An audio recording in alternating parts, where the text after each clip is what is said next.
नहमदुहु व नसल्ली अला रसूलिल करीम बिस्मिल्लाहिर रहमानिर रहीम। इक़बाल ने कहा था, जो बादकश थे पुराने वो उठते जाते हैं, कहीं से आप बक़ाए दवाम ले साकी। और नासिर ने तो ऐसा नोहा लिखा, गली गली आबाद थे जिनसे, कहाँ गए वो लोग। तिल्ली अब के ऐसी उजड़ी, घर घर फैला सोग। आज पाकिस्तान की सहाफ़त की एक अजीम शख्सियत, दानश्वरी का एक ऐसा चेहरा इस दुनिया से रुखसत हो गया है, जिसको मैंने मसें भीगने की उम्र पे पढ़ना शुरू किया था। शायद मैं बहुत कमसिन था जब इस बरसगीर पाक व हिंद में रीडर डाइजेस्ट जो है वो हर घर में आता था, और अंग्रेज़ी ज़ुबान का चस्का जो था हर दूसरे घर में पैदा हो रहा था। ऐसे में 1960 में एक शख्स उर्दू डाइजेस्ट लेकर मैदान में आया, और फिर कौन सा ऐसा घर था जिसके अंदर अखलाकियात, इल्म, अदब, माशरत और तहज़ीब से भरपूर ये डाइजेस्ट न मिलता हो। अल्ताफ़ हसन कुरैशी आज इस दुनिया से रुखसत हो गए। मैं उनके जनाजे में खड़ा सोच रहा था कि हम अपने लोगों को रुखसत तो कर देते हैं, लेकिन उनका नेमुल बदल पैदा नहीं करते। अल्ताफ़ साहब शायद उन चंद लोगों में से हैं कि जिन्होंने पाकिस्तान की पूरी तारीख को यूं अपनी कलम और अपने कलम और अपनी तहरीर में समोया है कि जिसको आप तसव्वुर नहीं कर सकते। वो मशरिकी पाकिस्तान जो हमसे अजनबी हो चुका है, उसके सारे किस्से उनकी तहरीरों में मौजूद हैं। वो पाकिस्तान जिसके अंदर मार्शल आए, जुल्म हुआ, जबर हुआ, बर्बरियत हुई। वो पाकिस्तान जिसमें सिविल हुक्मरान ऐसे आए कि मार्शल का दौर भी उनके सामने कमतर और मुहज़्ज़ब नज़र आता था। अल्ताफ़ हसन कुरैशी कैद-ओ-बंद की सोबतों से गुज़रे। जुल्फ़िकार अली भुट्टो के दौर में उन्होंने उस तरह की अज़ियतें बर्दाश्त की जो शायद आज का सहाफ़ी शायद एक अरसे के बाद देख रहा है। मैंने कुछ अर्सा पहले उनसे इंटरव्यू किया था और कुछ तारीख़ का हिस्सा उसके अंदर समोने की कोशिश की थी, लेकिन फिर वो सिलसिला ना चल सका। वो काफ़ी बीमार हो गए और बिस्तर से ही लग गए। अगरचे कि बिस्तर के दौरान भी उस दौरान भी जब बिस्तर पे होते थे, उनकी किताबें धड़-धड़ आए जा रही थीं, और मैं सोचता था कि एक अहले कलम जो है, उस वक़्त तक अपनी कलम को ज़िंदा रखता है, अपने ख़यालात की तरवीज करता रहता है, जब तक उसकी साँस आ रही होती है। ये इंटरव्यू आपके सामने दोबारा पेश कर रहे हैं, थोड़ा-सा उसको मज़ीद निखारा और सँवारा है। उसे सुनिएगा और देखिएगा कि हमने किस अज़ीम शख्सियत को खो दिया है। नहमदुहु व नसल्ली अला रसूलिल करीम बिस्मिल्लाहिर रहमानिर रहीम। तारीख़ के साथ एक मुकालमा के इस नए एपिसोड के साथ हाज़िर खिदमत हूँ। मोअज़्ज़िज़ ख़वातीन हज़रात, मेरे हाथ में एक किताब है जिसका नाम है मशरिकी पाकिस्तान टूटा हुआ तारा। इसकी ज़ख़ामत शायद इतनी बड़ी है कि बहुत सारे लिखारियों की बेशुमार किताबें इकट्ठी की जाएं तो वज़न में भी शायद न तोली जाएं और इसके बराबर ना आ सकें। लेकिन इसके अंदर जो कुछ लिखा गया है वो पाकिस्तान की बहुत बड़ी तारीख़ है। एक ऐसी तारीख़ जो खून रोती है, एक ऐसी तारीख़ जो ज़ख्म है, और एक ऐसी तारीख़ जिसके अंदर शायद उम्मीद की बहुत कम किरणें हैं जिनसे रोशनी ली जा सकती है। आज मेरे साथ एक ऐसी शख्सियत हैं कि जो इस पाकिस्तान की सहाफ़त की तारीख़ का बहुत बड़ा नाम है, जिसने सहाफ़त के आगाज़ से लेके आज तक पाकिस्तान को मुख्तलिफ किस्म के अदवार के अंदर ऐसे देखा है जैसे कोई शख्स जो है, जैसे नब्बास कहते हैं, नब्स पर हाथ रख के देखता है। बहुत बड़ा नाम। असीरी इन्होंने देखी और उसके साथ साथ हिजरत इन्होंने देखी, पाकिस्तान बनते देखा, पाकिस्तान बिगड़ते देखा, पाकिस्तान संवरने का ख्वाब लेके आए, लेकिन आज हमारे दरम्यान मौजूद हैं। आपको मालूम है कि हम शख्सियत का इंटरव्यू नहीं करते, हम शख्सियत के इर्द गिर्द बसने वाले, चलने वाले माहौल का इंटरव्यू करते हैं। कैसा था वो माहौल और क्या हो गया? इस घर क्या भरा पूरा घर था और क्या तबाही आई। जनाब अल्ताफ़ हसन कुरैशी साहब, अस्सलाम वालेकुम सर। वालेकुम सलाम। सर, आप गवाह हैं इस पूरी के पूरी पाकिस्तान की तारीख के। बहैसियत बचपन आप 1930 में पैदा हुए और आप 17 साल के होंगे जब आप पाकिस्तान हिजरत करके आए अपने इलाके से, और फिर उसके बाद आपने पाकिस्तान के अंदर जो कुछ, आपसे ज़्यादा किसी शख्स ने इस वक्त मशरकी पाकिस्तान को नहीं देखा ना जाना जितना आपने जाना है। मैं शायद बात उल्टी से शुरू करता हूँ। हमूदुर्रहमान कमीशन रिपोर्ट जो कि सानिया मशरकी पाकिस्तान बनी थी, उसके सामने आप पेश हुए, क्या चीज़ था? कोई ख़ास वाक़या नहीं, उन्होंने हमें बुलाया था और क्योंकि मैं उस पर मज़ामीन लिख रहा था कि भी ये जो वाक़या हुआ है इसमें बहुत से लोग शामिल थे, इसमें बहुत से लोगों ने साजिशें की, बहुत से लोगों से बड़ी गलतियाँ सरजद हुई। तो वो हमसे पूछते थे कि आप तफसील से बताएं और ये भी बताएं कि ये जो आप बात कह रहे हैं उसका सोर्स क्या है। ठीक। तो मैंने उनसे कहा कि भी मैं सहाफ़ी हूँ, मैं अपना सोर्स तो नहीं बताऊँगा, लेकिन ये है कि जो कुछ मेरे इल्म में है, जो कुछ मैंने वहाँ देखा है वो मैं आपको बताया। चुनांचे मैंने उनके सामने तमाम तफसीलात रखी और मैं चूँकि वहाँ ज़्यादा जाता भी रहा, वहाँ के लोगों से मिलता भी रहा, तो उन्होंने तो खैर वो काफ़ी देर तक वो मुझसे पूछते रहे। तो तकरीबन घंटे 1.5 घंटे का उनका हुआ, हमारी बात होती रही। तो मेरे ख्याल में उनकी जो रिपोर्ट आई है उसमें बहुत सी बातें जो हैं वो मेरी उस गुफ्तगू से भी अक्स की हैं। ठीक है, जो जो मैंने उनके बारे में कभी साहब 1964 में आप पहली दफ़ा गए और 1964 में पाकिस्तान की क़याम पाकिस्तान के बड़ किरदार जिसमें अबुल कासिम फजल हक और ये लोग अभी ज़िंदा थे, आपने 1964 में, और फिर आपने अपने पूरे इस जो कंपिलेशन है इसका नाम जो है उस रक्षा ड्राइवर के नाम रखा है, चुन्नू मियाँ के नाम, जिसने आपको गुर्बत का एहसास है।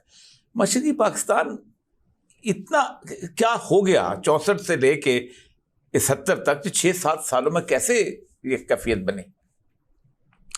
ये कैफियत तो दरअसल बहुत पहले से शुरू हो गई थी, जिसका मैंने जिक्र इस किताब में मुख्तलिफ मज़ामीन में किया है। जी। कि जब पाकिस्तान बना तो उस वक्त सबसे ज़्यादा ईसार का सबूत तो मशरक़ी पाकिस्तान ही ने दिया था। आपको मालूम है कि जब पहली दस्तूर साज असम्बली बनी, ठीक, तो उसमें मशरक़ी बंगाल की जो असम्बली थी उसने मगरबी पाकिस्तान से ताल्लुक़ रखने वाले 6 अराकीन को मुंतखब किया। जी ठीक। ये बिल्कुल ऐसी बात थी जिसमें कोई आप यकीन ही नहीं, जिसमें लियाकत अली खान थे, डॉक्टर इश्तियाक कुरैशी थे, डॉक्टर हुसैन महमूद साहब भी उसमें थे, बल्कि मौलाना भी उसी में थे जिन्होंने जमीयत इस्लाम बनाई थी ना। अच्छा, थानवी साहब। अच्छा, उन 6 आदमियों को उन्होंने शब्बीर अहमद उस्मानी। ठीक। तो मेरा मतलब ये है कि उन्होंने बहुत ईसार से काम लिया। ठीक। और सबसे सच्ची बात यह है कि बड़ी तादाद जो थी मुसलमानों की वो तो थी मशरक़ी बंगाल में, बड़ी तादाद भी थी और उन्होंने थे भी वो बड़े जज्बे वाले लोग थे। लेकिन शुरू ही से ये महसूस होने लगा कि मगरबी पाकिस्तान पे चूँकि इक़्तिदार मगरबी पाकिस्तान में था, फ़ौज वहाँ थी, ब्यूरोक्रेसी वहाँ की थी और सियासतदान भी कदावा सियासतदान मशरक़ी पाकिस्तान में भी थे, लेकिन मगरबी पाकिस्तान में वो थे जो इक़्तिदार में थे और इक़्तिदार के फ़ैसले वो करते थे। तो उसी वजह से एक चीज़ का एहसास होने लगा कि भी मशरक़ी बंगाल को जो हिस्सा मिलना चाहिए। फिर ये हुआ, बातें बहुत छोटी छोटी होती है लेकिन वो बड़ी अहमियत इख्तियार कर जाती है। मिसाल के तौर पर मशरक़ी बंगाल में शुरू ही से इशू ये था, यानी ज़बान का मसला तो बाद में आया, ज़बान के मसले से पहले ये एहसास था उनको कि भी हमारी जो सूबाई खुद मुख्तारी है, हमें खुद फैसले करने की जो हमें इजाज़त होनी चाहिए, वो हमें नहीं दी जा रही। यानी सूबाई खुद मुख्तारी का मसला मशरक़ी बंगाल में शुरू ही से पैदा हो गया। अल्ताफ़ साहब, ये जो जुगतू फ्रंट बना था, कृषक इस्लामिक पार्टी बनी थी, ये मेरे ख्याल इसी वजह से मुस्लिम लीग से अलहदा होकर अबुल कासिम फजल हक ने बनाई थी। इसी तरह बनाई, और सन 54 में जो पहले बार इंतखाबात हुए, ठीक है, वो सूबाई खुद मुख्तारी के इशू पर लड़े गए।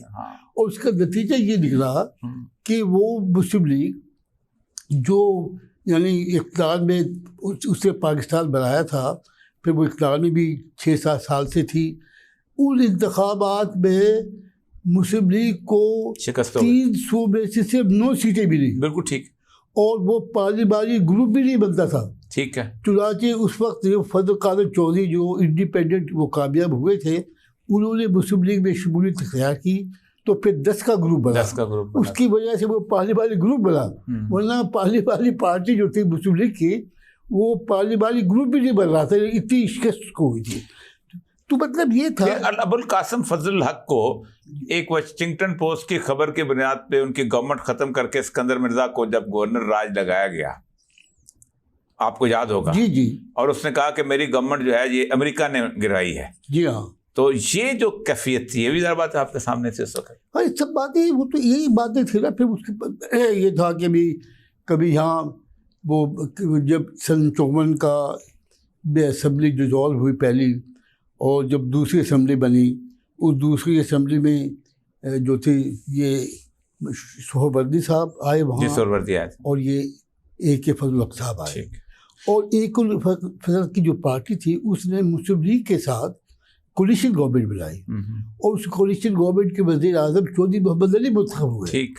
तो उस और जो ये सन 56 का दस्तूर जो था उन्होंने बनाया, उसके शुरू में सारा काम जो था ये AK फजल हक ने किया, और सोहरवर्दी ने किया। ठीक। लेकिन इत्तेफाक की देखिए तारीख की सितम दरीफी ये है कि सोहरवर्दी साहब जिन्होंने सन 56 के दस्तूर के यानी ड्राफ्टिंग में और जो मशरक़ी पाकिस्तान की जो सियासी क़यादत थी उसके साथ मुज़ाकरात करके उनको पैरिटी पर राज़ी किया, उनको पैरिटी पर वो वही कर सकते थे, वही कर सकते। AK फजल हक कर सकते थे या सोहरवर्दी, दोनों ने मिलकर उनको दोनों बराबर हैं, यानी बड़ी ताकत थे वो, ताकत है। लेकिन हुआ क्या कि जब दस्तूर बन रहा था तो सोहरवर्दी साहब अपोजिशन लीडर बन गए। ठीक।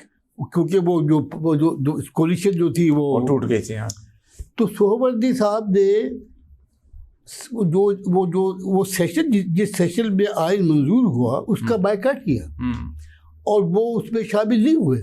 लेकिन 1 साल बाद उन्होंने उसी दस्तूर पर हल्फ उठाया, और उसी दस्तूर के बारे में मुझे याद है कि उन्होंने एक तकरीर की पंजाब यूनिवर्सिटी हॉल में, जो पुराना जो सेनेट हॉल जो था। हाँ, नहीं, सेनेट हॉल पंजाब यूनिवर्सिटी के अंदर जो हॉल था, बड़ा हॉल था। जी जी। अच्छा, वो वाला बड़ा वाला। मैं उस पर माल रोड वाला, मैं उस पर पॉलिटिकल साइंस से क्या स्टूडेंट था। ठीक है। तो मैंने खुद उनकी तकरीर सुनी। ठीक।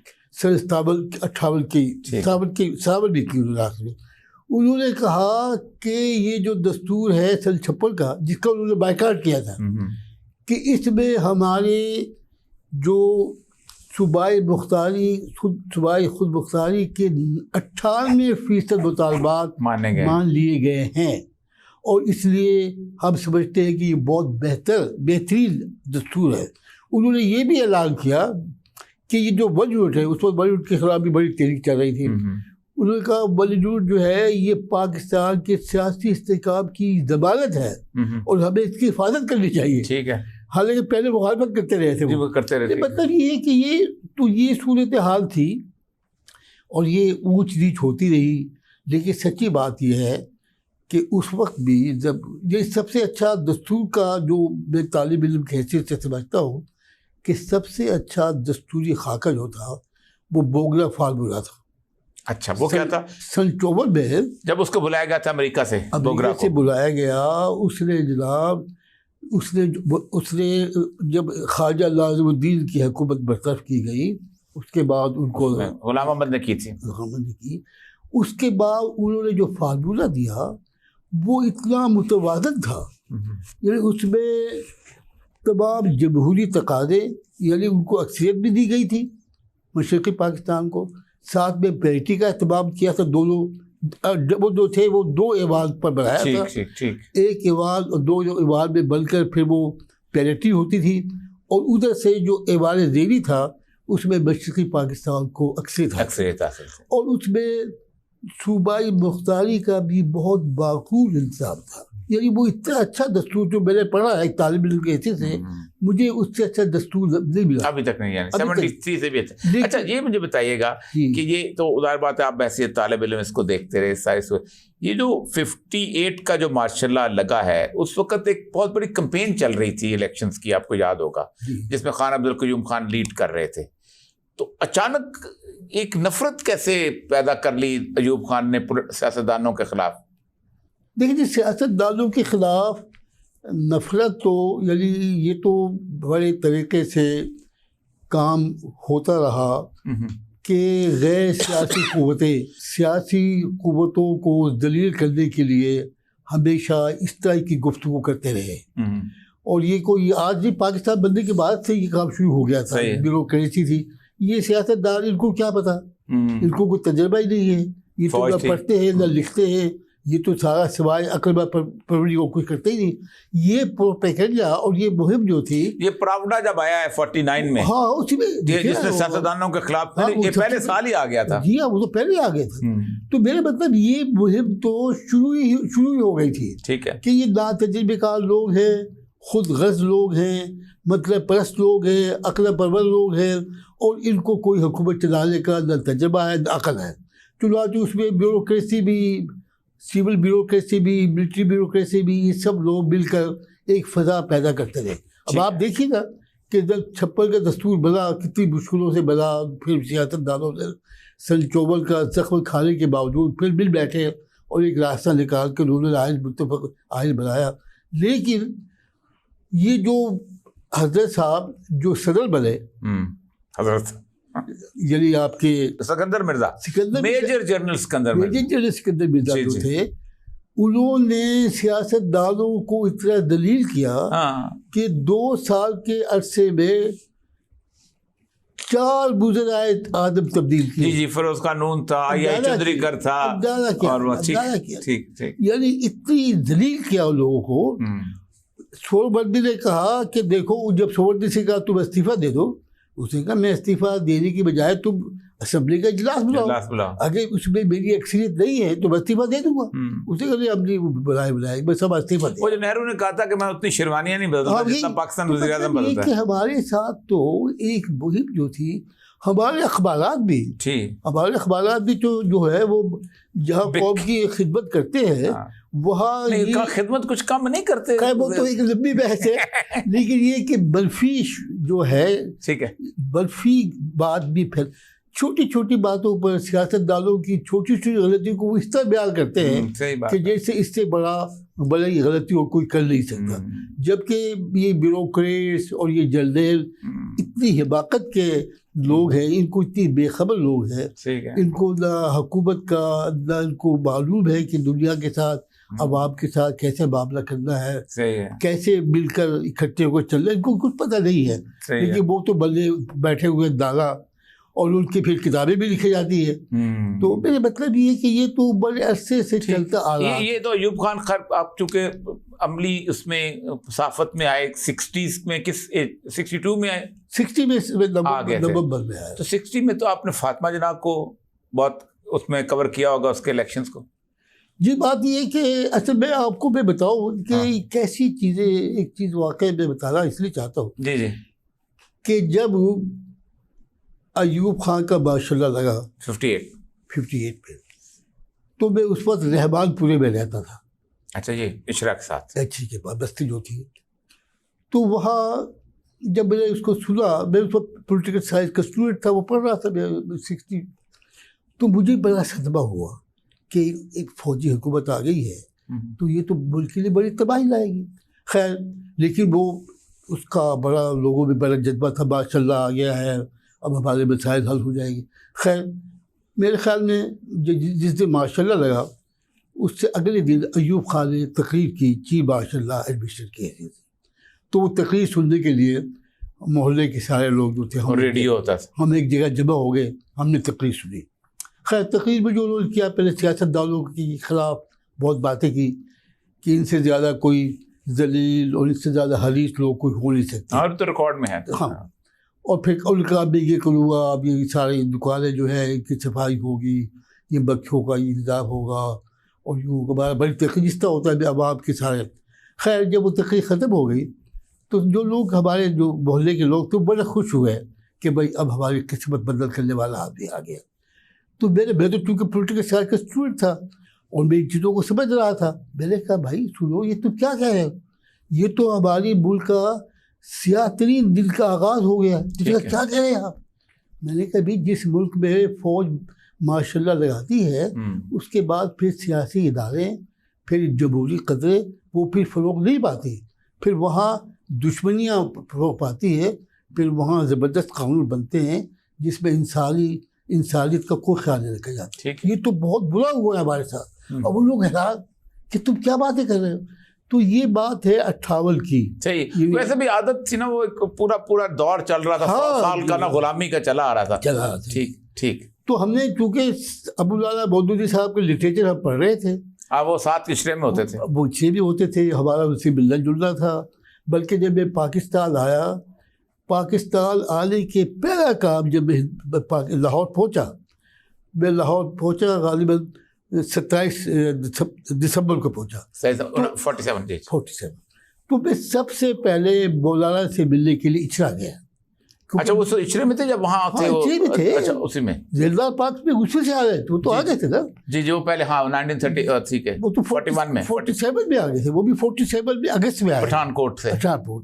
तो मैं सबसे पहले रास्ता वास्ता पता कर, मैं तो बिल्कुल अजनबी था यार, और इतना बड़ा शहर लाहौर, मैं छोटे से कस्बे से आया था।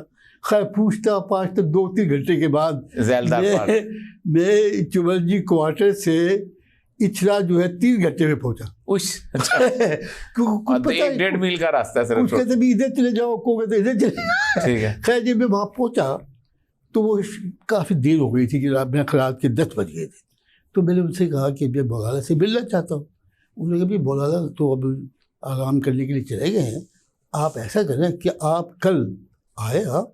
कल मौलाना एक मस्जिद है रहमानपुरा की, उसमें दर्स कुरान शुरू करने वाले हैं, तो आप वहाँ आएंगे तो मौलाना से आपकी मुलाकात भी हो जाएगी और आप दर्स कुरान में भी शामिल हो जाएगी। चुनांचे में 28 दिसंबर को मौलाना का दर्स सुनने के लिए, उनसे मुलाकात करने के लिए मैं रहमानपुरा की मस्जिद में गया। वहाँ मैंने मौलाना से मुलाकात की, मौलाना का दर्स सुना। मौलाना को बताया कि मेरे भाई, मैंने बताया अफरोग हसन। अच्छा, फरोग हसन साहब, वो सबसे पहले वो जमात इस्लामी के रुकन बने थे। ठीक। मैंने उनको बताया कि मेरे भाई जो हैं वो जमात, वो अच्छा वो कहाँ हैं वो, इस तरह उन्होंने पूछा कि जैसे एक शख्स का नाम याद हो। क्या आप अच्छे, मैंने उनको बताया कि वहाँ हारूनाबाद में है, ये तफसील से बनी। वो उससे पहले मुलाकात हुई, पहला दर्स कुरान का सुना, और दर्स कुरान जो था उसका अपना एक असर था। ठीक है, वो क्या बात है। हाँ, तो मतलब ये कि इस तरीके से सिलसिला शुरू हुआ। तो वो अब मैं मौलाना की तहरीरें सन 44 से 45 से पढ़ता आ रहा था।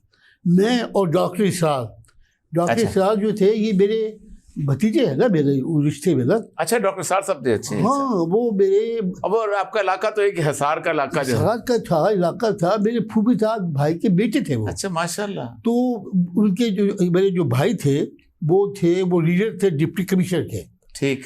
और जब पाकिस्तान बना, ये अभी बताओ आपके वाक़यात है। ठीक है। कि वो जब पाकिस्तान बना तो हमारे ज़िले के जो डिप्टी कमिश्नर थे, वो थे जो चीफ जस्टिस थे बड़े यहाँ, रशीद साहब नहीं, रशीद जी, अनवारुल हक। अच्छा, जस्टिस अनवारुल हक, वो जिन्होंने भुट्टो को फांसी दी। हाँ, वो डिप्टी कमिश्नर थे वो। अच्छा, हाँ जी। और ये इनके जो भाई जो थे मेरे, ये इनके सार के भाई वालिद जो थे, वो उनके लीडर थे। ठीक है। चुनांचे जब हमने मैट्रिक का इम्तिहान दिया सन 47 में, ठीक है, तो हमारा सेंटर जो था वो हिसार बना, ठीक है, क्योंकि सल्से में तो वो इल्ज़ाम नहीं कर सके। ठीक है, तो चुनाचे मेरे क़याम भी फिर अपने भाई के यानी डॉक्टर इसार के घर में उनके वालिद से हमने इकट्ठे रहे, हम दोनों यहाँ लाहौर में नहीं हिसार में हमने दोनों ने मैट्रिक का इम्तिहान इकट्ठे दिया, उसी घर में तैयारी की, उनके वालिद साहब के घर में तैयारी की। और फिर उस वक्त हम उससे पहले ही हम डॉक्टर मौलाना के लिटरेचर हम जो किताब थी उनकी शुरू हो गई थी जी, अल-शहादत फिल इस्लाम जो लिखी वो थी मुसलमान और सियासी कश्मकश आ गई, वो ज़्यादा पढ़ी जा रही थी, मसला कमियत भी आ गई, मैं वो सब चीज़ें पढ़ कर आया था। ठीक है, इस वजह से मौलाना की तेरों से और उनकी शख्सियत से एक ख़ास ताल्लुक़ भी था। और मेरे ख्याल में मेरी ज़हनी जो थोड़ी बहुत इर्तिका हुई है उसमें उन किताबों को पढ़ा। जी मेरा खुद उसमें मैं तो इल्हाद से तरह लौटा था। जी। अच्छा, तो ये 58 की आप मुझे बताइए कि फातिमा जना के इलेक्शंस आपने देखे होंगे अपने, मैंने एक तकरीर सुनी है उनकी, वो जो एक जोश व खरोश था उस वक़्त, जब मुझे उस जोश व खरोश याद है, मैं बच्चा था लेकिन बहुत हबीब जालिब की नज़में होती थी, और वो जो मैंने उस दौरान में आप मशरक़ी पाकिस्तान नहीं गए इलेक्शंस के दौरान? 64 इलेक्शन के दौरान तो मैं इलेक्शन के फौरन बाद में 66 में गया। नहीं, पहले आप 64 में नहीं गए थे? पहले 64 में गया। अच्छा, उसमें आपके मुजीब से मुलाकात हुई थी? नहीं उस वक्त नहीं हुई थी। अच्छा, मेरी जो पहली मुलाकात जो थी वो 66 में, जब यहाँ वो लाहौर आए तब मुलाकात हुई। अच्छा, आए थे जी? हाँ, लाहौर 66 में लाहौर आए और 6 नुकात जो है उन्होंने लाहौर ही में पेश किए। जी, और पेश किए थे। तो वो उस वक्त पहले उनसे मुलाकात हुई, लेकिन वो तो सिलसिली थी क्योंकि वो एक कॉन्फ्रेंस में आए थे, और कॉन्फ्रेंस भी इस लिहाज से मैं उसको समझता हूँ कि सियासी तौर पर वो एक बहुत ही नाकाम, यानी वो ये था कि यानी वो जो सितंबर की जंग थी, उस जंग 65 की जंग में 65 के मशरक़ी पाकिस्तान बिल्कुल अलग थलग हो गया था, यानी मगरबी पाकिस्तान जी, वो हमने कहा था इधर से दिफा करेंगे। हाँ, और वो बेचारों को हमने अकेला छोड़ दिया। पाकिस्तान जो और मशरक़ी पाकिस्तान के दरमियान कोई राब्ता नहीं था, और वहाँ जो फौज थी, जो एयरफोर्स वो इतनी कम थी कि वो तो पहले हल्ले ही में वहाँ के एयरपोर्ट तबाह हो गया था। तो जब 65 की जंग में लोगों ने ये महसूस किया, वहाँ की मशरक़ी पाकिस्तान के लोगों ने, कि भाई ये तो कहते थे कि हमारा दिफा मगरिब से होगा, ये तो कुछ भी नहीं कर सके, और हमें तो इन्होंने बेआसर छोड़ दिया। और बल्कि उसी ज़माने में हमारे वज़ीर ख़ारजा थे भुट्टो साहब, उन्होंने ये बयान दिया कि हमने चीन से दरख्वास्त की है कि वो मशरक़ी पाकिस्तान का दिफा करे। तो मुजीब ने कहा कि अगर हमारी दिफा चीन ने करना है तो फिर हमें आपके साथ रहने का क्या हमारा इसकी क्या जरूरत है। चुनांचे वो उस सदमे से गुजर कर आ रहे थे। अच्छा, भुट्टो उसको छोड़ चुका था अपना अयूब को? 66 नहीं, वो तो जाकर 68 के बाद, ये तो शुरू की बात है, ये तो 65 की बात है। उसके बाद ये हुआ जो बात में 65, अच्छा कॉन्फ्रेंस हुई थी आप कह रहे थे? उधर से, अच्छा मशरक़ी पाकिस्तान की तो ये कैफियत थी, अच्छा मगरबी पाकिस्तान की ये कैफियत थी कि ऐलान ताशक़त हो गया था शास्त्री। अब मगरबी पाकिस्तान की जो जितनी भी अपोजिशन की जमातें थी वो ये समझती थी कि ये भुट्टो साहब ने हमसे बेट्रेल किया है, अयूब ने बेट्रेल किया है, हमने तो जंग जीत ली थी लेकिन बेस के ऊपर ये हार कर आ गए। तो इस वजह से इन्होंने ऐलान ताशक़त के ख़िलाफ़ तमाम सियासी अपोजिशन की तमाम सियासतों की जमातों की एक कॉन्फ्रेंस तलब की, और ये कॉन्फ्रेंस कहाँ हुई? चौधरी मोहम्मद अली साहब की इकामत गाह पर, ये लॉरेंस रोड पे, गुलबर्ग में, उस वक्त गुलबर्ग में बहुत बड़ी कोर्ट थी, 12 किनाल की कोर्ट। उसमें इन्होंने मुजीबुर रहमान को भी दावत दी। ये अभी अगरतला नहीं हुआ था? नहीं, अभी ये तो अभी शुरू है, फरवरी 66 के बाद का, क्योंकि ऐलान ताशक़त भी जनवरी में हुआ जी, जनवरी तो ये फरवरी में ये अपोजिशन वालों ने अपनी एक कॉन्फ्रेंस बुलाई, और उसमें उन्होंने उसको भी बुलाया, मुजीब को भी। अच्छा, उस वक्त ये था कि मुजीब की जो पार्टी थी अवामी, नवाब नसरुल्लाह बन था ना पार्टी में, नवाब ज़्यादा उनके सदर थे, हाँ, और वो सेक्रेटरी जनरल थे। ठीक है। अब जब ये कॉन्फ्रेंस शुरू हुई और उसमें बातें हुई ऐलान ताशक़त के खिलाफ, तो मुजीबुर रहमान ने उस वक्त उसको कवर करने के लिए मैं भी वहाँ मौजूद था। ठीक है। और मेरे सब क्योंकि अपोजिशन लीडर से ताल्लुकात ठीक थे तो उन्होंने कहा वहाँ अंदर जाने की इजाज़त तो नहीं थी, लेकिन मुझे कहा कि तुम एक कोने में बैठ के चीज़ों को देख लो, अच्छा, क्योंकि तुमने फिर बाद में लिखना लिखा था, मैं लिखता था ना यार। ठीक है। तो मैंने वो सारा वो मंजर देखा। मुजीबुर रहमान ने कहा कि भी ये जो जंग हुई है इसमें तो आपने हमें बेस आशा छोड़ दिया, हमारी कोई मदद नहीं की, हमारी कोई तहफ़्फ़ुज़ नहीं किया, अब तुम हम करने के लिए चले आए को यूँ होगा, ताशकंद का अच्छा हो गया, सुलह हो गई, ये मतलब। और मैं ये समझता हूँ, उसने कहा मैं ये समझता हूँ कि मशरक़ी पाकिस्तान के मसाइल का हल अब इन 6 नुकात में है जो मैं आपके सामने पेश करना चाहता हूँ, जो बहुत कंट्रोवर्शियल हुए थे।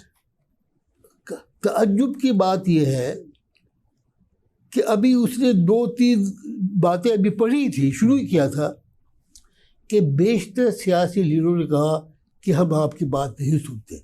उफ, मुझे उस पर बड़ी हैरत हुई कि सियासत तो नाम ही मुकालमे का है, अब ये उसकी बात ही नहीं सुन रहे।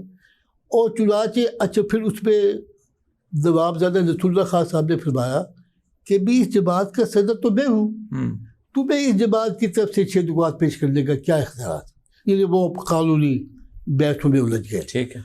और फिर इतनी तरक्की बढ़ी कि एक सियासी लीडर ने उठकर उसको कहा कि तुम यहाँ से चले जाओ। कौन थे वो?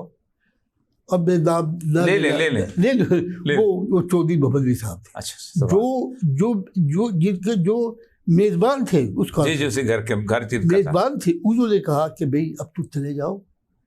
तो वो जिस कैफियत में गया वो मैंने देखी।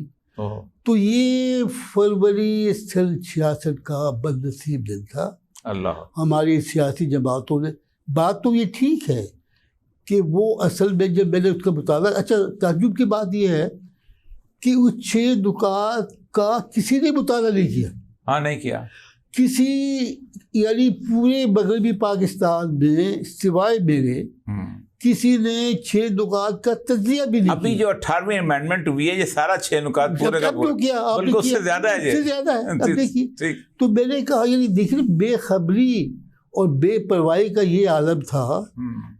बल्कि यहाँ इसकी बेखबरी की बात मैं आगे और सुनाऊँ आपको कि जब इंतखाबात हो गए सन 70 के और मुजीबुर रहमान ने 62 में से 60 जी 161 सीट थी 163 में से, 2 एक नूरुल अमीन और एक तरीदेव राय, ये 2 लोग। तो जब ये हो गया तो अब ये जरूर महसूस हुई कि सदर मुमलिकत जो है वो मुजीबुर रहमान से गुफ्तगू करके मामला को तय करें। ठीक है। तो याह्या खां मशरक़ी पाकिस्तान जाने से गुरेज करते हैं, वो उसको फेस कर नहीं सकते।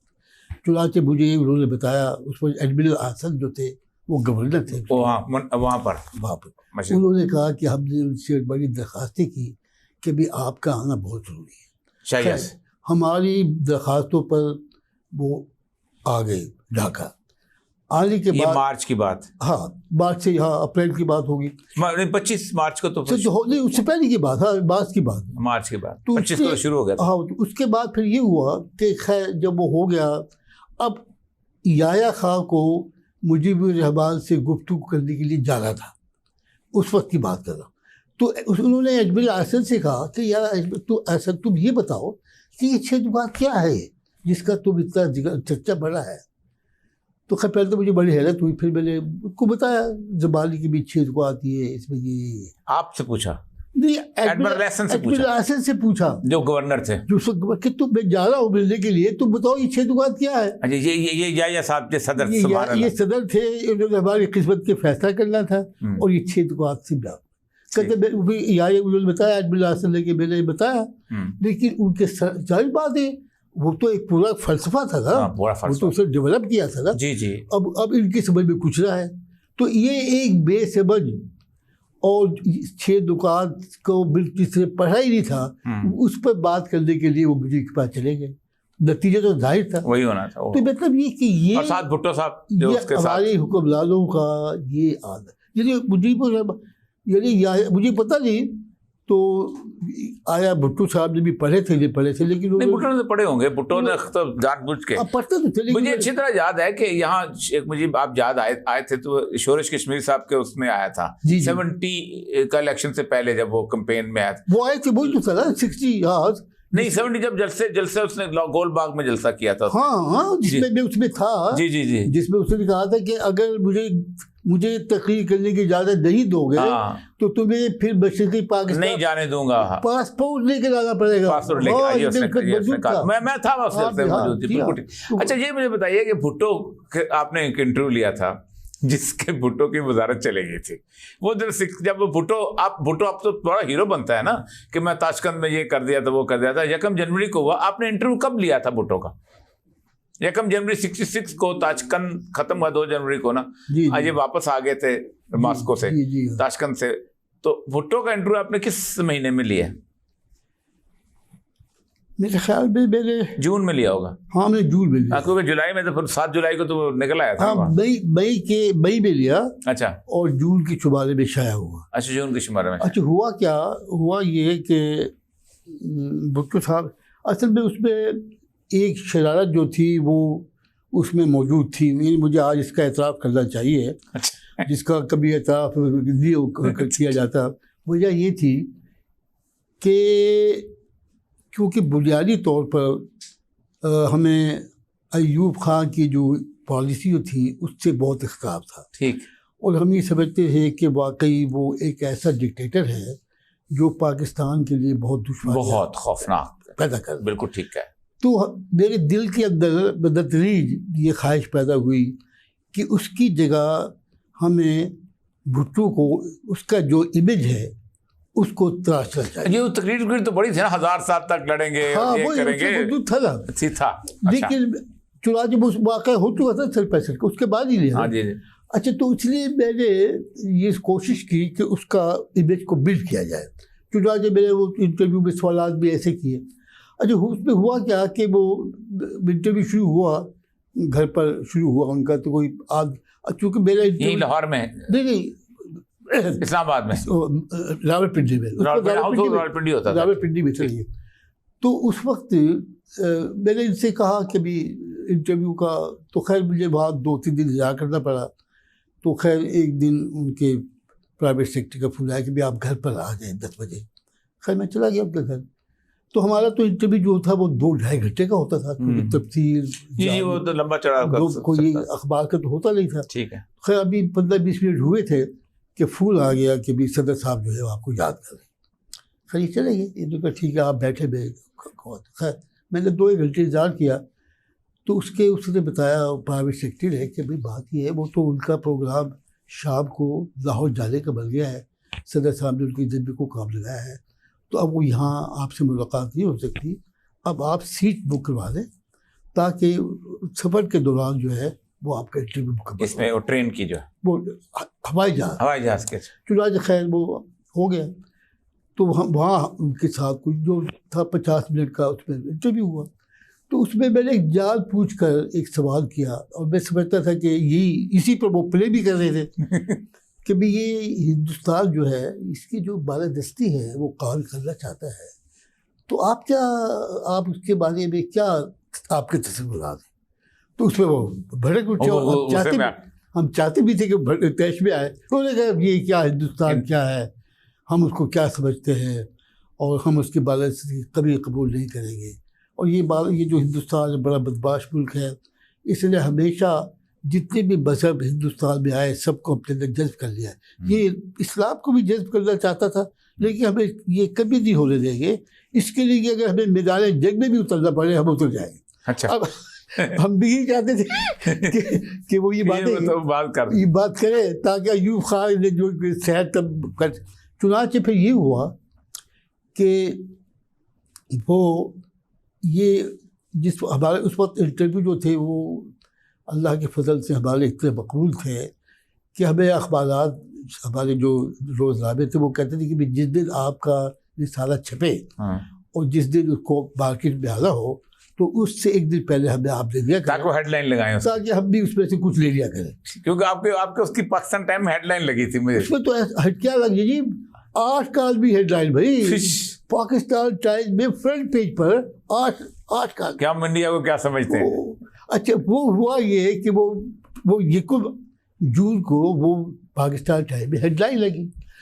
भुट्टो साहब जो थे वो यकम जून को लाहौर से फोकर फ्लाइट से रावलपिंडी जा रहे थे, तो रास्ते में उनको फ़ोन आया ऐवान सदर से कि आप कहाँ हैं। उससे कहा मैं तो आ रहा हूँ, आप एयरपोर्ट से उतरते ही फ़ौरन आप ऐवान सदर में आ जाएं, क्योंकि सदर साहब आपसे बहुत ही ज़रूरी मुलाकात करना चाहते। तो खैर चले गए। तो जब चले जाने के बाद तो मुझे तो खैर उन्होंने फिर भुट्टो साहब ने बताया। ये तो हुआ ये कि ये 1 जून को मैं अपने दफ्तर में जब आया तो टेलीफोन की घंटी बज रही थी, कोई 8 साढ़े 8 बजे का वक्त होगा या 8 बजे का वक्त था। तो मैं गया, कुछ मतलब फ़ौरन जल्दी से उसको उठाया रिसीवर, तो उसे पूछा किससे कौन बात कर रहे हैं। मैं कहा जगतार हसन कुरैशी बात कर रहा हूँ। अच्छा, आप उर्दू डेस्क के एडिटर हैं? मैं कहा देखो, मैं ऐवान सदर रावलपिंडी से बात कर रहा हूँ। अच्छा, और वज़ीर ख़ारजा आपसे बात करना चाहते। ठीक है। तो जनाब वो भुट्टो साहब आगे लाइन पर आ गए। हाँ। उन्होंने बड़े गुस्से का इजहार किया। उसने कहा मैंने तुमसे ऑफ द रिकॉर्ड बातें की थी, तुमने उसे छाप दिया। बड़ी तुमने सहाबती बददियानती का इस तरह की बातें। अच्छा। मैंने कहा जी आपने तो जो कुछ कहा था मैंने वही छापा है, और आपने मुझसे नहीं कहा था कि मैं ऑफ द रिकॉर्ड कर दूँ। उसने कहा खैर अब ये है कि तो इसकी फ़ौरन तस्दीक शाया कर दो, वरना बहुत बड़ा तूफान आ जाएगा, मुश्किल वक्त आपके जाने वाला है। अच्छा, वो आपके लिए भुट्टो, क्योंकि अयूब खान साहब बहुत नाराज़ हैं, वो आपकी पर्चे को बंद करना चाहते हैं, आपको गिरफ्तार करना चाहते हैं, क्योंकि आपने एक ऐसा चीज़ छाप दी है जो हिंदुस्तान के साथ जो हमारा मुआहदा है उसकी खिलाफ वर्जी है। हम बोलेंगे नहीं, हम बोलेंगे, हम इख्तियार नहीं देंगे, तो इससे बहुत बड़ा मसला पैदा हो गया। आप इसकी फ़ौरन तस्दीक शाया कर दें। तो मैंने उनसे कहा कि जी बात ये है कि एक तो मैं ये समझता नहीं हूँ कि आपने मुझसे कोई बात ये कही थी। दूसरी बात ये कि अगर तस्दीक में शाया भी करूँगा तो वो अगले महीने के पर्चे में शाया होगी। ठीक है, कोई डेली तो क्यों शाया करेगा मेरी? ठीक है। तो इतने में वो टेलीफोन की लाइन जो कट गई। खैर तो थोड़ी देर के बाद अल्लामा अलाउद्दीन सिद्दीकी वाइस चांसलर जो थे पंजाब यूनिवर्सिटी के, जो बने बाद में, हाँ, तो उनके घर से उनका अर्दली आया। वो हमारे उर्दू डेस्क का उनका फासला ज़्यादा नहीं, इस्लामियात के हेड होते थे। हाँ, वो शमनाबाद में वो भी रहते थे, शमनाबाद में। तो उनका अर्दली आया, उसने कहा जी आपको अल्लामा साहब याद कर रहे हैं, क्योंकि फूल आया है ऐवान सदर से कि भुट्टो साहब आपसे बात करना चाहते हैं, और चूँकि आपका लाइन जो है वो कट गई है, इसलिए आप वहाँ आ जाए तो वहाँ आपसे बात हो जाएगी। मैंने कहा ठीक है। तो मैं चलने लगा, तो मैंने कहा मैं देख तो लूँ अपना टेलीफोन। मैंने टेलीफोन देखा तो उसमें करंट आ गया था। तो मैंने कहा यार अब तो मेरी लाइन जो है ठीक हो गई, तो मैं यहाँ से बात कर लेता हूँ, अगर नहीं हुआ तो फिर मैं आ जाऊँ। उसका ठीक है। खैर मैंने कॉल बुक करवाई, तो 8-10 मिनट के बाद कॉल, उस वक्त तो ये डायरेक्ट तो नहीं था वो। तो खैर भुट्टो साहब जो फिर लाइन पर आ गए। तो अब उनका लहजा बहुत बदला हुआ था पहले के मुकाबले। कहेंगे भी अल्ताफ़ साहब ये है कि अब आपका इंटरव्यू जो है उसने तो मेरा काम तबाह कर दिया है। अच्छा, हाँ, अयूब खान ने मुझे काबिलियत से निकाल दिया है, और अब ये है कि तुम शाया कर दो ताकि तुम पर जो अजाब आने वाला है। मैंने आपकी बड़ी आपकी साइड ली है कि भी वो बहुत अच्छा जो दादाबा है उस पर गिरफ्त करेंगे तो आपकी बदनामी होगी। मैंने आपकी बहुत साइड ली है, लेकिन अगर आप उसकी करते तस्दीक करते बाहर मैं तो आउट ऑफ। ठीक। तो मैंने उनसे पूछा उस वक्त, मैंने कहा अच्छा ये जो सब कुछ हुआ है तो आप भीगी बिल्ली बने रहे या आपने बर्दानगी से उनका मुकाबला किया? को ये सही फोर्ट फैल जैसे वो कहता था। हाँ, तो मैंने कहा भुट्टो साहब फिर आइंदा पाकिस्तान के लीडर आप हैं। अच्छा वाह। अच्छा, उस वक्त मेरे पास खड़े हुए थे बशरू से याद प्रोफेसर थे, उर्दू के, बहुत बड़ा मज़ाक़ भी है। हम इकट्ठे एक शहर में रहे भी थे, सरसे में उनकी वो भी थे, हम भी थे, बाद में वो हिसार में आ गए थे। तो खैर उन्होंने किताब भी लिखी, आपको पता ही होगा, मशकूर साहब की किताब थी, आज़ादी की चिराग। जी जी। यानी आज़ादी पर उससे बेहतर किताब मैंने नहीं देखी है। इतनी अच्छी किताब है, क्योंकि उनके ख़ानदान के सारे लोग शहीद हो गए थे, सिवाय वो बचे थे। तो मेरा मतलब ये है कि तो उन्होंने मुझसे पूछा तो आप जी तुम किससे बात कर रहे हो? मैंने कहा भाई भुट्टो साहब से बात कर रहा है। अच्छा, क्या उससे क्या बात कर रहे हैं? मैंने कहा उन्होंने ये बात की तो मैंने उनको ये जवाब दिया कि आप लीडर तुम हो। मैंने कहा तुम तो उससे इख्तिलाफ करते हो। मैं कहा ये इख्तिलाफ सियासी मसाइल पर इख्तिलाफ और बात है, लेकिन जो उन्होंने सूरत हाल बताई है मैंने तो उसके मुताबिक कहा कि अब आप जो स्टेज आपने ले लिया है अब आप ही पाकिस्तान के लीडर होगा। खैर ये होगा उसके और बाद आपकी प्रोडिक्शन सही साबित हो गई, फांसी पहुंच गया बेचारा। लेकिन लीडर तो बना, लीडर बन गया। अच्छा भुट्टो ने भी आपको, अच्छा मुजीबुर रहमान का इंटरव्यू आपने किया, वहां पर मुलाकात हुई वहां पर मशरकी पाकिस्तान में शेख मुजीब से, जी उसका इंटरव्यू किया आपने? जी। अब वो कैसा आपको मुजीब कैसा लगा? बात ये मुजीब के बारे में तो मुजीब देखिए जी, मुजीब के अंदर क्योंकि जब मैंने उसका इंटरव्यू लिया तो उससे पहले भी मेरी उनसे, क्योंकि यहाँ ये इंटरव्यू उर्दू में था अंग्रेजी में था? क्योंकि नॉर्मली अंग्रेजी बोलने लग जाता था, आपको याद होगा। बीच से बोलते थे, लेकिन उर्दू भी बोलते हैं, उर्दू बोलते थे। मैं सवाल करता था कर। ठीक है। खैर हुआ ये कि ये यहाँ जब वो ये या कॉन्फ्रेंस हुई अयूब खान की गोल्डन 1969 जो नवाज़ नसरुल्लाह वाली जी वाले आए, जिसमें वो जब वो गद्दार का साजिश के उन्होंने खत्म कर दिया, उसको गद्दार से बेवतन बना दिया, कि जब वो ये मुलजिम से हीरो बन गया तो उस पर उसने जब वो 2 नुकात अयूब खान ने अपोजिशन के मान लिया तो मुजीबुर रहमान से उन्होंने उससे इख्तिलाफ किया। कहते ये मैं बात नहीं मानता, क्योंकि ये इनसे मसाइल हल नहीं होंगे, बल्कि उन्होंने कहा कि हालात को बेहतर बनाने के लिए आपको आइन में 20 तरामीम और करना पड़ेगी, और उसने फिर 20 तरामीम भी बताई। तो ये मेरी उनसे पहली मुलाकात थी प्रेस कॉन्फ्रेंस में जो हुई।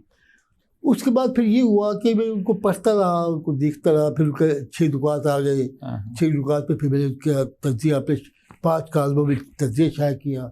उनको मैं भेजता भी रहा, मगरबी मशरक़ी पाकिस्तान के जो लीडर्स थे उनको मैं भेजता भी रहा अपना पर्चा, जो उर्दू पढ़ते भी थे। खैर फिर ये हुआ कि होते होते फिर वो इंतखाब याह्या खान जो था उसका माशाअल्लाह आ गया, और माशाअल्लाह आने के बाद उन्होंने ऐलान किया कि अभी अब एक नई कौमी असम्बली का इंतखाब होगा। एलएफओ दिया था उसने, लीगल फ्रेमवर्क ऑर्डर दिया था 1969 में। हाँ एलएफओ दिया, और उसने कहा कि भी एक कौमी असम्बली बनेगी और वो जो है वो इसका नए आइन का वो करेगी, ड्राफ्ट कर आइन साज असेंबली। तो अच्छा उस वक्त जो समझदार सियासतदान थे उन्होंने कहा देखो ये जो नए आइन बनाने का मसला है ये बहुत बड़ी आजमाइश है, इसकी बजाय अगर सन 56 का दस्तूर ही बहाल कर दिया जाए तो इससे रास्ता बेहतर तौर पर चलेगा। चुनांचे मैं भी इस ख्याल का हामी था, और बहुत सारे लोग इस ख्याल के हामी थे सिवाय भुट्टो के। तो हाँ भुट्टो, बशानी और मुजीब, ये 3 नहीं थे, और याह्या खान भी हाँ। चुनांचे मैंने मज़ामी लिखे, और लिखने के बाद फिर ये हुआ कि मैं मशरक़ी पाकिस्तान गया, वहाँ जो ऑब्जर्वर पर्चा था उनका उसमें भी अपना मजमून दिया, वो भी शाया हुआ। उसी ज़माने में फिर मैंने मुजीब से इंटरव्यू लेने के लिए उससे बात की। चुनांचे उसने कहा ठीक है आप आ जाए, दान मंडी उसका घर था, वो घर था। तो पहली दफ़ा गया तो उसे करता घर उसका कैसा छोटा सा था, दान मंडी का वो उसमें तो छोटे तो सब छोटे घरों में रहते थे, लेकिन बहरहाल इतना छोटा भी नहीं था, ठीक था जिस तरह दरमियाने उसका होता है। खैर वहाँ पहले दिन गया तो कहीं अल्ताफ़ साहब वो मैं आपसे माफ़ी चाहता हूँ क्योंकि आज मुझसे कुछ बाहर के सफारतकार उन्होंने वक्त ले लिया है, मैं उनको इनकार नहीं कर सका, आप कल आ जाए। ठीक, कल मैं फिर चला गया, एक उसके साथ गया अपने फोटोग्राफर के साथ, वरना अमूमन मैं फोटोग्राफर के साथ नहीं जाता था। नहीं आपको उस तस्वीरें बहुत कम होती हैं, लेकिन उस वक्त आना शुरू हो गई फोटोग्राफ, लेकिन बड़ी अच्छा मैं फोटोग्राफर को लेके गया। अब जनाब वो जब मैं गया मेरी उससे उनकी शख्सियत का अंदाज़ा आप लगा सकते हैं, और मुझे भी तो फ़ौरन हो गया, पहले भी था कि जब मैं उनके गया, उनके धार मंडी गया तो वो जो थे उनके चेले चांटे नौजवान वो कोई 15-20 की तादाद में वहाँ मौजूद थे, और वो मेरे आने पर खुश नहीं थे। वो नहीं चाहते वो थे। जमात इस्लामी वाली उसके हाँ। ताल्लुक की वजह से, ठीक है। वो नहीं थे कि खुश नहीं थे कि जी जो है मुझे इंटरव्यू, क्योंकि नहीं वो 6 दुकान पे मैं तनकीद भी तो कर चुका था ना। तहकीक कर चुके, सबसे ज्यादा तनकीद तो मैंने की थी, ठीक है, और तो किसी ने की नहीं थी। उससे भी बड़े दराज थे वो, ठीक है। उनकी आंखों से खून चमक रहा था, इतने वो दराज थे। लेकिन अब उसने कहा, अच्छा अब उसने क्या किया, यानी जरा दिलचस्प वाकई है इस लिहाज से, उससे तो उसने उन नौजवानों से कहा कि ये जो अल्ताफ़ साहब है, इनसे मेरे ताल्लुकात सन 55 से हैं। उस वक्त से हैं जब दूसरी दस्तूर साज असम्बली बनी थी और उसमें मैं भी मुंतखब होकर गया था, और मैं दस्तूर के बारे में तकरीर करता था, तो ये अल्ताफ़ साहब जो थे उसको रिपोर्ट करते थे, और इस वजह से मेरे उनसे बड़े गहरे ताल्लुकात सन 55 से। अब मैं बड़ा हैरान, चुप रहा मैं, लेकिन बड़ा हैरान, क्योंकि मैं तो कभी सन 55 में कराची गया ही नहीं था। सही है। मैं तो सहाफ़ी भी नहीं था, मैं तो उस पर गवर्नमेंट आप तो उसमें नौकरी में थे, हाँ, सरकारी। तो मैं हैरान। अच्छा, फिर दूसरी बात उन्होंने और की, वो जो मेरे साथ था फोटोग्राफर, उसने कहा ये फोटोग्राफर बहुत अजीब फोटोग्राफर है। ये जब वो उस जमाने में जब हम उनसे मिलने गए थे, उससे पहले एक बहुत बड़ा फिसाद हुआ था बिहारियों और बंगालियों के जी जी, और उसमें काफ़ी जी बहुत ज़्यादा मरे थे जी। तो उसमें ये मुजीबुर रहमान भी उसमें उसको बचाने के लिए गए थे। तो उसने कहा कि जब वो फिसादात हुए थे और मेरे पास बचाने के लिए गया था, तो ये फोटोग्राफर मौजूद था और उसे मेरी बड़ी बड़ी तस्वीरें ली थी। इसको पता है कि मैं कितना हमदर्द हूँ बिहारियों का, पाकिस्तानी को। अब वो फोटोग्राफर कि मैं तो पहली दफा इनके पास आया। तो इतने बड़े सियासी लीडर की शख्सियत का पूरा नक्शा हमारे सामने आ गया। आप भी समझ गए कि क्या था, क्या शख्सियत होगी। खैर आप खामोश थे। अब वो अपने लोगों को मुतासिर कर रहा है कि ये फोटोग्राफर भी मुझे जानता है, और अल्ताफ साहब तो सन 55 से जानते हैं, और मैंने उस पर दस्तूर फैलाने में इतना रोल अदा किया था, इसको इन्होंने रिपोर्ट किया था और तारीख का हिस्सा है। खैर फिर वो इंटरव्यू हो गया था। अब इंटरव्यू जब शुरू हुआ तो वो दाएँ बात हमने शुरू किया। अब तारीख जिस तरह करते हैं लंबा चौड़ा, उससे बात करते रहता रहा। उसमें से कुछ लड़के चले गए, उसमें थोड़े से रह गए। इत्तेफाक की बात ये थी कि उसके घर पर सोहरवर्दी की बेटी और उसके जो शोहर थे, जी जी, अहमद सलमान साहब की जो सलमान जी अख्तर बेगम अख्तर सलमान जी, सरशाह सलमान की बहू। हाँ जी, सोहरवर्दी वो जो वाइस चांसलर थे अलीगढ़ यूनिवर्सिटी के, सोहरवर्दी की बेटी। तो ये भी उसके घर ठहरे हुए। जी जी, अच्छा। चुनाचे जब इंटरव्यू हो रहा था तो वो भी उसमें आगे बैठ गए। ठीक है, जाहिर बात है, दिलचस्प बातें हो रही थी। तो वो भी तकरीबन जो हुआ 1.5-2 घंटे का हुआ, वो भी उसमें हमारे साथ है। खैर उसमें मैंने सन 56 की बात छीन दी। लेकिन ये सन 56 का दस्तूर जो है, अब आप जो आजमाइश में जाएंगे और बड़ा मुश्किल काम है, पहले भी हम आइन बनाने में बड़ी मुश्किल पे, अगर सन 56 का दस्तूर और आप लोगों ने बनाया था, आपका तो बड़ा कंट्रीब्यूशन है। मैंने बताया, अभी आपने तो बताया था कि सन 55 में आपने उसके बनाने में बड़ा रोल अदा किया। मैं वो तो आपका बनाया हुआ है, तो फिर आप उसी को बहाल करवा लें ताकि जो वो आपकी मर्जी के मुताबिक वो बना हुआ है। फिर थोड़ी बहुत तजदीद करनी होगी तो कर लीजिएगा। खैर पैदा हालात बदल गए, सन 55 में हो थे, आज सन 70 है। मैं कहती बुनियादी चीज़ें तो वही हैं। तो आप समझते हैं कि कोई ज़्यादा तब्दीली आई है, थोड़ी सी और कर लेंगे उसमें। तो उसे कहा अच्छा फिर ये है। अच्छा वो उसने बोले चला कि याह्या खान ने कौमी असम्बली का ऐलान किया था, दस्तूर सा असम्बली का नहीं किया था। कौमी असम्बली का मतलब ये था कि दस्तूर में तरमीम करने के लिए 2/3 अक्सरियत चाहिए। तो मुजीब ने कहा कि मेरी शर्त ये है, अगर सन 55 का दस्तूर बहाल करना है तो मेरी शर्त ये है कि हमें सादा अक्सरियत से उसमें तरमीम करने की उसका मुतालबा था। ठीक। तो वो मैंने उसका लिख दिया, ठीक, तो छप गया। तो उसने उसकी तरदीद कर दी मुजीबुर रहमान ने। हाँ, अच्छा। उसने कहा मैंने तो ये छप के ये बात कही नहीं थी जो उसने छप दी। अच्छा। उसका जवाब दिया फिर बेगम अख्तर ने कराची से कि मैं वहाँ मौजूद थी और मेरे सामने जो कुछ उर्दू जायज़ पे शाया हुआ है बिल्कुल ठीक शाया हुआ है, और मुजीबुर रहमान ने यही बातें की थी। अब वो तरदीद कर रहा है, वो गलत कह रहा है। तो उससे मेरी तो पोजीशन बेहतर हो गई, उसकी पोजीशन कमज़ोर हो गई। लेकिन खैर उनको उसकी क्या परवाह, वो जो रोज बदलते थे। तो ये फिर वो इंटरव्यू हुआ, इस इंटरव्यू होने के बाद फिर जो सूरत हाल बनती गई वो फिर 70 का इलेक्शन आपके सामने है। आप वाहिद साफ़ी हैं जो समझते हैं कि 70 के इलेक्शन में भी धांधली हुई थी, जबकि एक जनरल कहा जाता है कि 70 का इलेक्शन शायद बहुत अच्छा था, जबकि आप समझते हैं कि थी। आपके पास कोई ऐसी है एविडेंस कि जो आप समझते हो?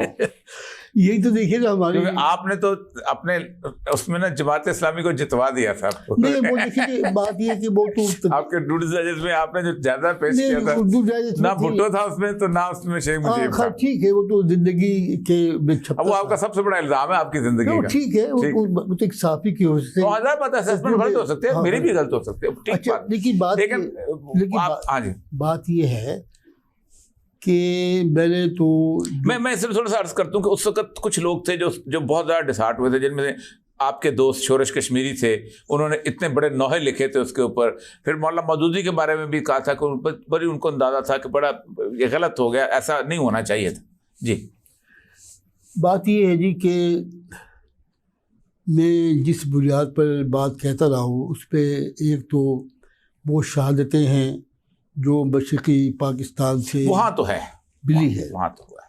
अच्छा, बहुत तो शहादत ये है कि अव्वल तो जो पहले 18 जनवरी का जो वाक़या हुआ जिसमें पलटन मैदान वाला, पलटन में उस पर जो जिस तरीके से एक जमात का जलसा जिस तरह दरम बरम हुआ, उसमें लोगों की शहादतें हुई, 200 के करीब लोग ज़ख्मी हुए, उनके साथ जो सलूक हुआ, उसके बाद किसी सियासी जमात को जो मुजीब की मुखालिफ थी मशरक़ी पाकिस्तान जाने की हिम्मत नहीं, मशरक़ी पाकिस्तान के लोगों को भी सियासी जलसा करने की हिम्मत नहीं। वहाँ जो लोग थे वहाँ को जी प्रोफेसर गुलाम आजम जैसे लोग और थे, अगरचे वो जाल पर खेल कर फिर भी जलसा करते रहे। फजल कादर चौधरी वाला, चौधरी थे, PDP थी, नूरुल अमीन थे, मौलाना फरीद अहमद वगैरह, नूरुल अमीन थे। यानी किसी जमात को भी जलसा करने की हिम्मत नहीं थी।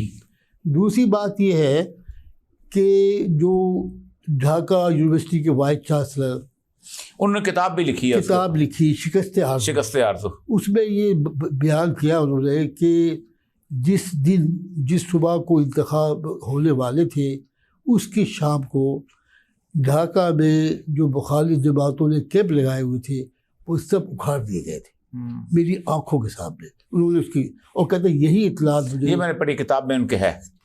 अच्छा, मगरबी पाकिस्तान की जो बात कह रहा हूँ वो तो मैं अपने ज़ाती मुशाहिदे की बुनियाद पर कह रहा हूँ। उस वक्त असल सूरत हाल ये थी, यानी ये तो हो सकता है कि उसमें हुकूमत का कोई हाथ ना हो, लेकिन आम आदमी को, लेकिन बात ये थी कि उस वक्त जो सूरत हाल बन गई थी उस सूरत हाल में माशरा, ब्यूरोक्रेसी तकसीम थी। ठीक, उस तकसीम का वो तकसीम जो थे, वो जो इंतखाबात कराने वाला अमला था वो भी तकसीम था। और चूँकि भुट्टो साहब का उस वक्त बहुत ज़्यादा तूती बोलता था, हाँ तूती बोल रहा था, इसलिए ज़्यादा लोग उनकी तरफ थे। शनाख्ती कार्ड थे नहीं। और मैंने आपको बताया कि मैंने अपनी आँखों से वो वाक़या देखा कि एक ख़वातीन की बस वो पहले एक जगह जाती थी, वहाँ वोट डालती थी जाली, वही वोट मैंने और सही भी नहीं होती थी उस वक्त, कुछ नहीं होता था। मैंने उस ज़माने में उस 3 घंटे में उस बस पर 6 जगह वोट डालते हुए देखा। और मैंने छोटे 15, 16 उम्र के लड़कों को, जबकि 21 तारीख थी, 21 उम्र की, उनको भी वोट डालते देखा। क्योंकि जिन लोगों ने चेक करना था वो ज़हनी तौर पर पीपल्स पार्टी के साथ थे, उन्होंने किसी ने उसको चेक नहीं किया, उसकी वजह से इतने बड़े पैमाने पर। और मैंने आपको वो वाक़या सुनाया कि उस दिन मैं मौलाना मौदूदी से हम 3 आदमी मिलने गए। मौलाना उस दिन उसमें खड़े थे बरामदे में, और पहली दफ़ा मैंने उनको कांपते हुए देखा। और जो हमने बताया कि हम ये देख कर आए हैं, उसने कहा आप सब सारे मुल्क से यही इत्तला मिल रही है कि बड़े पैमाने पर धांधली हो रही है, और 2 इलाकाई जमातें, एक अवामी लीग और एक पीपल पार्टी, धांधली के जरिए इंतखाबात जीत कर हुक्मरान बन जाएंगे और पाकिस्तान बाकी नहीं रहेगा। ये उन्होंने जिस दिन इंतखाबात हुए, तो ये इससे बड़ी और क्या शहादत चाहिए? और क्या शहादत। अच्छा, भुट्टो ने एक तो जया खान को उधर स्किप करते हैं, तो जया खान का दौर गुजर गया, आपने मुजीब किया। भुट्टो ने आते ही जो किया वो शायद मार्शल दौर में भी इतना नहीं होता होगा। आपको आते ही मेरे ख्याल जेल में डाल दिया गया था। जी हाँ, जी हाँ। दादन कितने दिनों बाद भुट्टो आया है? 17 दिसंबर 19 दिसंबर को चार्ज लिया था। हाँ, वो 71 में आया ना, 71 में आ गया था। तो 72 में असल में वो ये हुआ कि वो मैंने जब वो ये सकूत मशरक़ी पाकिस्तान हुआ तो मैंने उस पर उर्दू डायस में मज़ामिन लिखने शुरू। जी मुझे पता है, जो पढ़ा से। तो 3 मजमून जब चौथा मजमून आया अप्रैल में, उस पर हमने डायरेक्ट कोशिश की थी बताने की कि इसमें भुट्टो साहब का कितना हाथ है। पब्लिक जो थी वो डिवाइडेड थी। हाँ, अक्सरियत बल्कि भुट्टो को समझती थी कि ये हैं, और याह्या खान को कम समझते। याह्या खान को थोड़ी देर के लिए वक्फा हुआ था, फिर भुट्टो के खिलाफ शुरू हो गया था। ये मुझे भी अंदाज़ा है। तो फिर ये हुआ कि उसमें मैंने जब तीसरा कालम आया, सकूत ढाका से पर्दा उठता है, तो उसमें भुट्टो साहब की ज़ात जो थी वो बराह रास्त हमने उसके भले इल्ज़ामात नहीं लगाए, बल्कि अपने शहादतों के साथ बात की। तो वो उनके लिए काबिल बर्दाश्त नहीं था। चुनांचे उन्होंने मुझे और मुजीबुर शामी और मेरे बड़े भाई ये उसको ज़िंदगी की रसाला निकालते थे। ज़िंदगी के वो एडिटर थे, निकलता हमारे इदारे से था। आपके इदारे का था। तो हम तीनों को गिरफ्तार किया, आपको, आपके एजाज कुरैशी साहब और मुजीबुर शामी। उधर से उस वक्त वो निकल रहा था पंजाब पंच। जी, मज़हर अली खान साहब नहीं, हुसैन नक्की जो थे वो तो पीपल्स पार्टी के बड़े हावी थे। जी जी, बाद में खिलाफ हो गए। ठीक है। और उसके जो प्रोप्राइटर थे वो डीसी थे उस वाले में, मुजफ्फर कादर। ये अपने पर्चे में भुट्टो पर सख्त इल्ज़ामात लगाते थे, बल्कि उसमें गालिब गलोच भी था जो हमें पसंद नहीं था। अभी इस पर्चे में ना, पंजाब पंच में वो भुट्टो के खिलाफ बड़ी सख्त बात करते थे। मुझे पढ़ता था, मैं इस्तेमाल कर रहे थे, बल्कि वो ऐसी इस्तेमाल करते थे जो हमारे नज़दीक अखलाक से गिरी हुई थी, लेकिन बहुत सख्त थे। और उससे भुट्टो साहब बहुत नाराज थे। चुनाचे उधर से ये अजब इत्तेफाक हुआ कि बाएं बाजू से हम तीन गिरफ्तार हो गए, दाएं से और बाएं से वो गिरफ्तार हो गए। मुजफ्फर कादर और आप, हुसैन नकी, 5 आदमी हम गिरफ्तार हो गए। ठीक। तो खैर उन्होंने हमें गिरफ्तार करके लिया यहाँ। आपको सुना उसके अंदर मौत वाली कोठरी में हमें इन्होंने अच्छा ये किया, ये बड़ी होशियारी से कि इन्होंने हमें गिरफ्तार करके, पहले तो हम यहाँ रहे, ये क्या, ये पुलिस क्या होती है, पुलिस लाइन है, 2-3 दिन हम यहाँ रहे, ये नौवीं वक्त के सामने जो है। हाँ, यहाँ हमें जो मुझे याद है सिविल लाइन पुलिस। हाँ, मुझे याद है कि डॉक्टर नज़ीर साहब हमसे मिलने के लिए आए वहाँ से। जानते थे डॉक्टर नज़ीर साहब को? जी जी, जानते हैं। बात इस्लामी के जो मुंतखब थे मेंबर असेंबली के, और बड़े बहादुर, डेरा गाजी खान के जिन्हें भुट्टो ने शहीद करवा दिया। हाँ, डेरा गाजी खान से हमें मिलने के लिए, जब उन्हें पता चला हम गिरफ्तार हुए, तो वो हमें मिलने के लिए 5 आदमी को वो वहाँ से वो आए, हमारी उनसे मुलाकात हुई, उसके बाद वो शहीद कर दिए। तो इसके बाद हमें इन्होंने जो था वो भेज दिया, उस पर वो जेल भेज दिया। ठीक। तो साथ में जेल भेजने के साथ हिदायत दी गई होगी कि इन्हें उन लोगों के साथ बंद करें जिनको सजाएं बहुत मिली हुई है, जो जहाँ से हमें सजाएं बहुत, जो सेल होते थे उनमें, डेथ सेल जिनको कहते हैं, उसमें हमें उनके साथ में ये अफवाह भी उड़ाई कि भी ये जो 5 आ रहे हैं ना, ये सहाफ़ी, तो भुट्टो साहब तो ये चाहते हैं कि सजाएं बहुत ख़त्म हो जाए, और ताकि जो जिनको सजाए बहुत की सजा मिली हुई है वो ख़त्म हो जाए। लेकिन ये 5 जो सहाफ़ी जो है, ये इस बात पर अड़े हुए हैं कि सजाएं बहुत ख़त्म नहीं होनी चाहिए। उनका मकसद ये था कि जहाँ हमें बंद कर रहे हैं उनको मुश्तिल करके वो उनको ऐसा मुश्तिल किया जाए कि वो हमारे साथ। कितना अर्सा रहे भुट्टो दौर में आप जेल में? हम उनको तकरीबन 3 महीने रहे। 3 महीने? फिर आखिर में भी तो हुए थे आप गिरफ्तार? बाद में तो फिर 2 साल जो इसमें तो फिर वो हाई कोर्ट आ गई, फिर सुप्रीम कोर्ट आ गई, फिर ये कि फिर वो उसमें बड़ी शख्सियतें आ गई, वजीर निज़ामी साहब आ गए, मजीद निज़ामी साहब, जी जी, वो आ गए, वो आ गए, महमूद अली कसूरी साहब आ गए। वो कसूरा। सबसे बड़ी दुख मुझे ये है कि उसमें बशीर साहब आए। बशीर कौन? बशीर साहब जो थे वो APP के डायरेक्टर जनरल। हाँ हाँ हाँ हाँ, बहुत, वो भी मिलने के लिए, भुट्टो साहब को मिलने के लिए, हमारे हक में मिलने के लिए उनके साथ। अच्छा, वो गवर्नमेंट मुलाजिम थे? गवर्नमेंट मुलाजिम। तो वो वजीर निज़ामी के साथ वो भी गए।